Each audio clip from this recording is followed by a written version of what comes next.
आइए शुरुआत करते हैं एक सवाल के साथ, और इसके लिए हम सबसे पहले आपको एक वीडियो दिखाएंगे।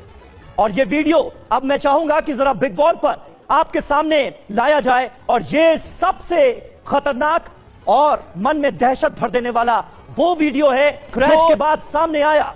किसी शख्स ने अपने मोबाइल से इस वीडियो को कैमरे में कैद किया है, और इसमें ये बोइंग 787 विमान, एयर इंडिया का वो विमान जो कि अहमदाबाद से लंदन के लिए टेक ऑफ जिसने किया था एयरपोर्ट से, और 5 मिनट बाद ही उसका क्या हश्र हुआ, ये आप तस्वीरों में देख सकते हैं। लाल घेरे में आपको दिखा रहे हैं, यही वो प्लेन है जिसमें एक नहीं, दो नहीं, 242 लोग सवार थे, 230 यात्री, 10 क्रू मेंबर्स, 2 पायलट ये सवार थे। और अब हम आपको ये एनिमेटेड वीडियो दिखा रहे हैं। ये देखिए, इस एनिमेटेड वीडियो के जरिए हम आपको बताने की कोशिश कर रहे हैं सरदार वल्लभ भाई पटेल अंतरराष्ट्रीय एयरपोर्ट से किस तरह से इस विमान ने उड़ान भरी, टेक ऑफ किया इस विमान ने, लेकिन चंद सेकंड बाद ही इस विमान के पायलट के सामने कुछ ऐसी मजबूरी आती है, कोई ऐसी टेक्निकल प्रॉब्लम आती है, क्या हुआ अभी किसी को नहीं पता, कि अचानक इस विमान को देखकर यह लगने लगता है कि ये टेक ऑफ नहीं, लैंड कर रहा है। अचानक से जमीन के डायरेक्शन में फिर यह विमान आगे बढ़ता है, और फिर अचानक जोरदार धमाका होता है, मानो कि कोई बम फटा हो, कोई ब्लास्ट हुआ हो। इस तरह से यह विमान सीधे नीचे आकर एक बिल्डिंग से टकराता है, एयरपोर्ट के बिल्कुल करीब एक इलाके से टकरा जाता है। इस विमान हादसे ने हर किसी को शॉक कर दिया है। हमारे साथ इस वक्त कुछ खास मेहमान मौजूद हैं, उनसे आपका तारुफ करा दें। कैप्टन किशोर हमारे साथ मौजूद हैं, विमानन सुरक्षा विशेषज्ञ हैं। एवीएम ओपी तिवारी जी हमारे साथ मौजूद हैं। स्टूडियो में अपने तमाम खास मेहमानों से कहूंगा कि आप हमें ज्वाइन करें। एयर कॉमोडोर अश्विंदर सिंह बहल हमारे साथ इस वक्त मौजूद हैं, उनका भी हम रुख करेंगे। स्क्वाड्रन लीडर दीप्ति काला भी हमें ज्वाइन करेंगी, और मनीष झा हमारे सहयोगी हमारे साथ मौजूद हैं स्टूडियो में। नीरू हमारी सहयोगी अहमदाबाद सिविल हॉस्पिटल से हमारे साथ मौजूद हैं।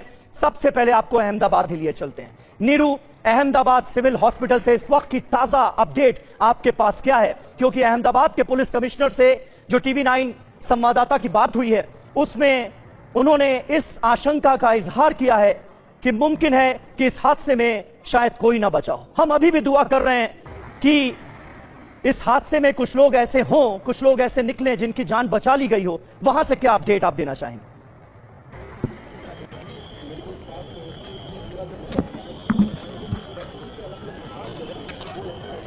समीर, इस वक्त मैं आपको बता दूं, टीवी 9 की टीम यहां पर आ पहुंची है ग्राउंड जीरो पर, एग्जैक्टली उसी जगह पर जहां पर ये प्लेन क्रैश हुआ था। ये मैं आपको बता दूं, ये जो प्रेमाइसेस देख रहे हैं, ये है बीजे मेडिकल बॉयज हॉस्टल। ये रेसिडेंशियल डॉक्टर्स का हॉस्टल था, बॉयज का हॉस्टल। और जिस वक्त ये दुर्घटना घटी उस समय लंच का टाइम था, और हमारी यहाँ रेसिडेंशियल डॉक्टर्स से जो बातचीत हुई है, उनका ये कहना है कि लंच के समय जब ये हादसा हुआ, 50 से 60 रेसिडेंशियल डॉक्टर्स उस वक्त मेस में यानी कैंटीन में मौजूद थे और वो लंच ले रहे थे, और ठीक उसी वक्त यहाँ पर ये भयानक दुर्घटना हो जाती है।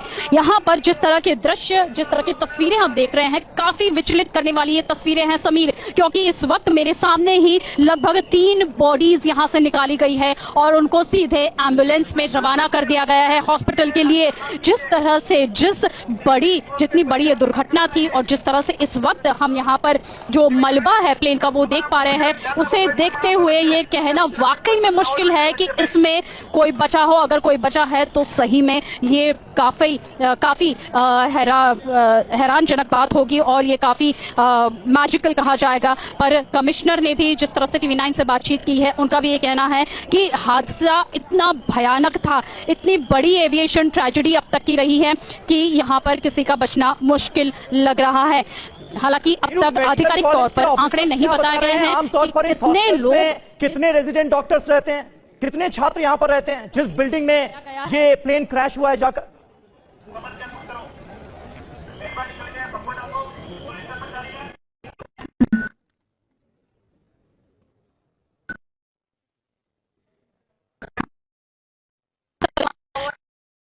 ठीक है नीरू, थोड़ा सा डिस्टरबेंस आ रहा है आपकी आवाज में। मनीष झा हमारे सहयोगी इस वक्त हमारे साथ मौजूद है। मनीष, सबसे बड़ा सवाल यही है, हर किसी को इस हादसे ने हैरान कर दिया है, ये अचानक हुआ क्या?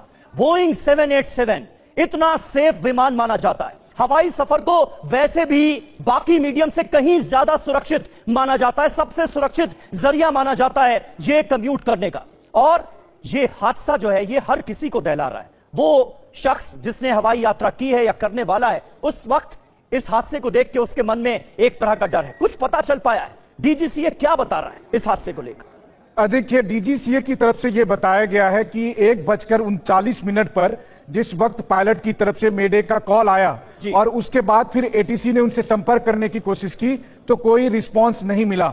यानी कि मेडे के कॉल के बाद वो ये तक नहीं बता पाए कि उनके साथ समस्या क्या थी। हमारे तमाम एविएशन एक्सपर्ट्स ये बात बता रहे हैं कि टेक ऑफ के टाइम में चाहे V1, VR और V2 ये तीनों स्टेज पर अगर कोई प्रॉब्लम हो रही होती, मतलब अगर V1 के स्टेज पर या VR के स्टेज पर और या फिर V2 के इनिशियल स्टेज पर, तो फिर पायलट शायद वो भी कम्युनिकेट कर पाते। लेकिन एटीसी को वो सब भी कुछ भी नहीं पता है। कम से कम डीजीसीए के स्टेटमेंट से यही बातें सामने आ रही है। अब आने वाले समय में जब हादसे के इन्वेस्टिगेशन में जो ब्लैक बॉक्स की रिकवरी के बाद उससे कुछ भी अगर पता चले तो वो एक अलग बात है। लेकिन हाँ, इस हादसे ने दरअसल पूरे देश भर को हिला दिया है और दुनिया भर के तमाम एविएशन एक्सपर्ट्स इस बात पर इसलिए विचार कर रहे हैं क्योंकि ये एक नॉर्मल टेरेन है। ऐसा नहीं है कि सामने में पहाड़ है, सामने में जो है सो घनघोर जंगल है या फिर समंदर है। इसके अलावा दूसरी बात देखिए, मौसम भी ठीक है।